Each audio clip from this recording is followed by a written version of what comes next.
Welcome to the Blue Cafe. We offer stories of infidelity, betrayal, and redemption. Please like and subscribe. Cheers. Now, on to today's story. How to address suspicions. Advice. Hi everyone. Firstly, I'm sorry that you're all here and I hope you're getting through your situations as well as can possibly be expected. As the title states, I suspect my partner is having an emotional affair or in the beginning stages of one. I'm hoping you folks can give me some advice on how to address the situation, either how to have the conversation, or any tips on just mentally getting ready to bring it up. I don't want to introduce conflict. Also, apologies that this is a monster of a post. Thank you if you're taking the time to read or reply. Some context. We're both in our early 30s and live together. We've lived together for 2 years now, been together a while longer than that. I do know that they love me and we have an incredibly secure relationship. That being said, there was an occasion last summer/fall where my partner was incredibly stressed and mentioned a break. I know people on this subregard break mentioning as red flags, but I honestly chalked it up to them being under incredible amounts of stress, which they were at the time. My partner has also reportedly been cheated on in every relationship they've been in and I am not aware of them ever having cheated. So part of the problem is I don't want to offend them by suspecting that something's going on. Reasons I'm suspicious, least to most concerning. They've always taken pretty good care of themselves, grooming/dressing/etc. There's been a recent uptick in the levels of that and a very strong commitment to working out. When we first got together, my partner was incredibly fit, like model level fitness. After living together, they have gained a bit of weight but it's been incredibly negligible in my mind, but they're now really dedicated to getting back into that kind of shape. This could be just a sincere desire to get in better shape, but it's difficult for me to tell. In the last weekend, I've really noticed their playful digs at me increasing. This may or may not have been increasing for a while and I haven't noticed it because 1. I generally don't mind some playful banter/teasing, 2. The digs/teasing aren't outright malicious. That being said, this past weekend it actually got to the point where I felt kind of hurt by it. An example being we were watching a movie and I pronounced an actor's name wrong. I generally could not care less about celebrities. My partner started giggling/chuckling and I can't remember the comment they made about me getting the name wrong. I just remember it was a little snarky and I felt really stupid about it. It's little stupid things like that that have just been adding up and I can't tell if I'm simply being oversensitive or not. They have had someone pining over them/borderline stalking them for several years. My partner has recently been talking about this person more because this person has created yet another account to contact them on. My partner is genuinely congenial and very friendly, so they've been just talking to this person randomly/giving advice/etc. Well, neither my partner nor myself were shocked when this last week or so said an individual declared their love for my partner and actually bought a plane ticket for my partner to go out there. This person lives across the country, to marry. My partner keeps bringing it up about how weird it is/kind of making fun of this person. After that declaration my partner blocked this account. My partner recently got a new phone after his old one stopped charging. When they got this new phone, however, they set it up with a passcode/fingerprint security, which I know new phones prompt you to do. Mine even does when it goes through an update. We don't have boundaries on open phones and I don't have a desire to go through my partner's phone as I value privacy. To me, going through someone's phone is like going through their thoughts. With that said, with some of the other behaviors I've been wanting to see their messaging and things like that more, but the way their screen is set up, if you get the screen to wake up it doesn't show any notifications, just the fingerprint prompt. They never had their previous phone set up like that. They had the number password but not the fingerprint prompt nor the disappearance of notifications. It's just a weird change, but again, I can't tell if I'm being overly suspicious here. They also put their phone face down, which has concerned me even more than the fingerprint/notification thing, because their phone lights up when they get notifications, but the notifications aren't visible on screen. I'm not sure if that makes sense, but it bugs me. I know they have a wide, active circle of friends. Their friend group has this group chat that is constantly going all hours of the day. That being said, their Snapchat score has gone up dramatically. And even though we're best friends on Snapchat, our snaps to each other would not equal the number of snaps in the score changes. It could be because of the friend group chat, but even still I'm skeptical. I'm also skeptical because occasionally they'll show me cute Instagram animals because I don't have an Instagram. I've noticed them getting a little more cagey with showing me things, like formerly they'd simply hand me their phone with the cute thing, and now even if it's a minute long video they'll hold their phone. When a Snapchat notice comes up on the top of the screen they'll wipe it away so fast that I can't see the name of who is snapping them. Last week I went on a solo trip. I've just been kind of down lately and wanted to get out of town. I was gone for just 3 days. There wasn't anything that concerned me while I was gone. The day after coming back home, however, their friend group all had tickets to go to a beer festival in town. I hadn't heard any mention of it and would have really liked to go. They told me when picking me up at the airport at midnight on a Friday the event plans for Saturday. It just felt odd that they wouldn't text me asking if I wanted to go too. They might have thought after a few days in Vegas that I'd want to lay low, but I have no clue. They were at this event with their friends because they sent me snaps, so I saw everyone. That said, the following day we talked about the event and they kept referencing snaps they took and I never got the ones they were talking about. They hand waved it away, simply saying, "Oh, I thought I sent those to you, but I must have sent them to someone else." They were drinking and having fun, so it's possible he didn't realize who he sent what snaps to, but, again, that just seems odd. Even more weird was that after the event happened I was supposed to pick them up. Well, as the event was coming to a close, they all decided to go to an after party at one of the friends' houses. I waited with no contact the entire time. I wasted the whole day waiting to pick them up essentially. No, "Hey, we're having a good time, it'll be a few hours, I'll text you when I'm getting ready to get home." And again, no snaps.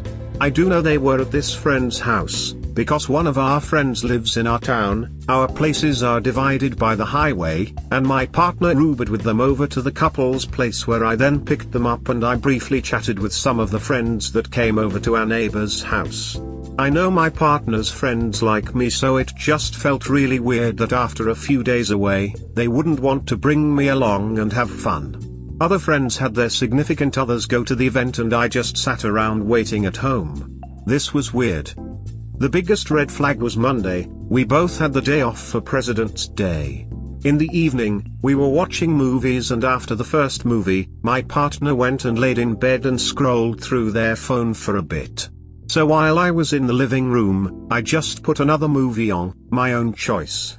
My partner kind of oscillated between hanging out in the bedroom, and then coming and watching a bit of the movie, back to the bedroom, etc. Strange.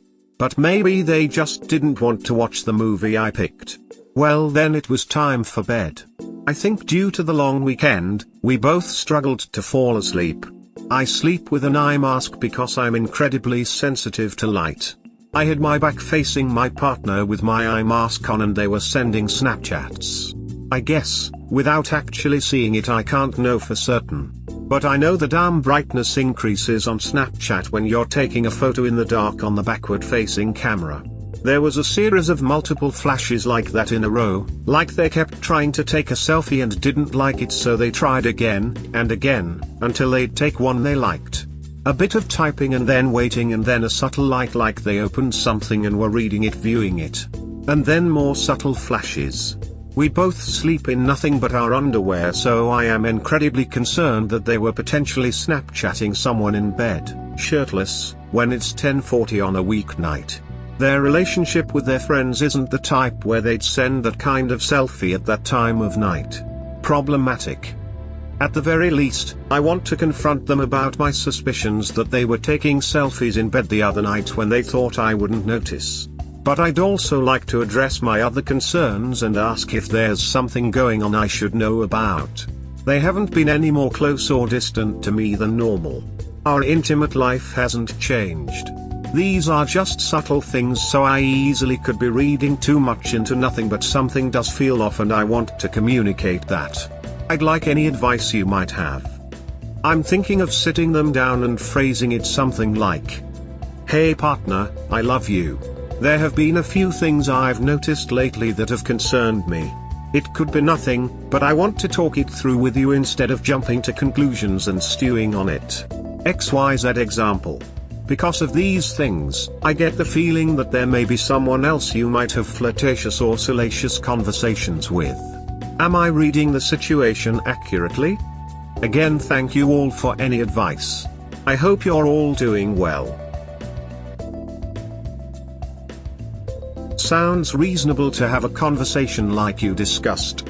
If they start gaslighting you, know you've hit on something.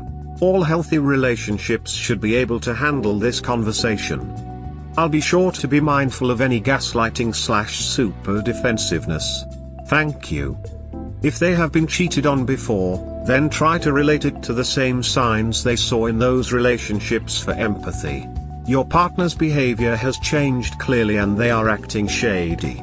Try hard not to accuse, but ask how they expect one to interpret this behavior when it's clearly different from before. Try to speak objectively on how you feel regarding the behavior. The red flags of an emotional affair are very similar to the red flags of a physical affair. These are the most common signs. Repeatedly talking about a co-worker, protecting his phone, distancing himself for you, constantly texting someone, staying late at work, working on the weekends. By themselves, none of these things are significant. However, if several of these things are now in his life, then he is most likely somehow involved with his coworker. These were the signs my husband was having an emotional affair with a coworker. None of them are concerning alone, altogether it becomes concerning. I went through the same thing with my wife. She was in the medical field and frequently would be on call, have strange hours, going away to conferences. And then there were the nights out with her friends from work. I was suspicious, but I never questioned her.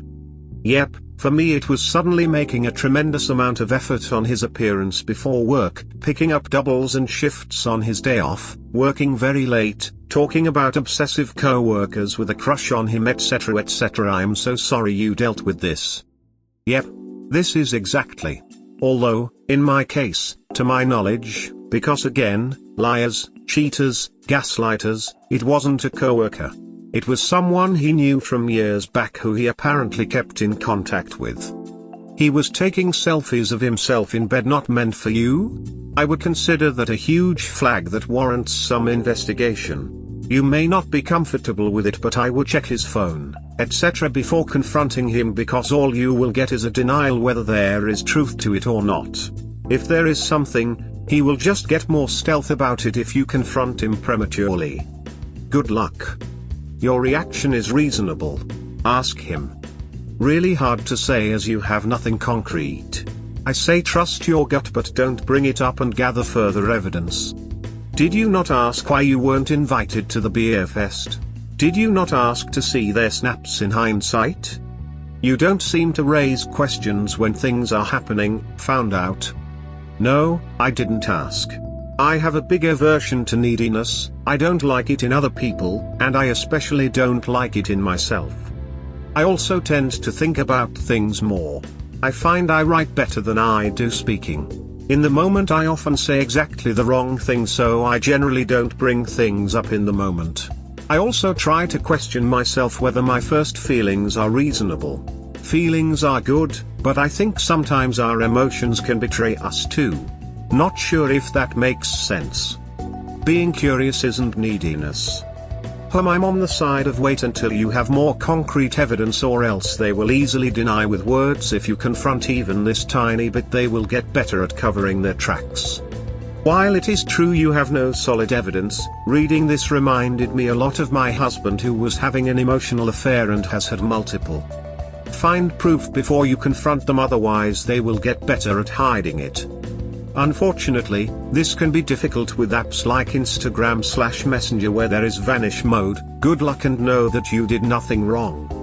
With selfies, I wear an eye mask too. If I notice some weird stuff going on, I gently scooch my eye mask up on my pillow, making it look like I'm just settling in more, but really I'm adjusting my mask a little bit to make sure I'm seeing what I think I'm noticing. Once I confirm, I whip my ass around so fast to catch him. I've done it twice and caught him doing sketchy stuff. Also, notice the signs of lying. They're different for everyone, but rapid heartbeat/breathing, hard swallowing, defensiveness, blushing, sweating can all be signs. As well as repeating your question before answering it. That's to buy time. Or asking you to repeat your question. We hope you have enjoyed today's episode. Please comment, like and subscribe. Cheers. Have a wonderful day or night. Wherever you are.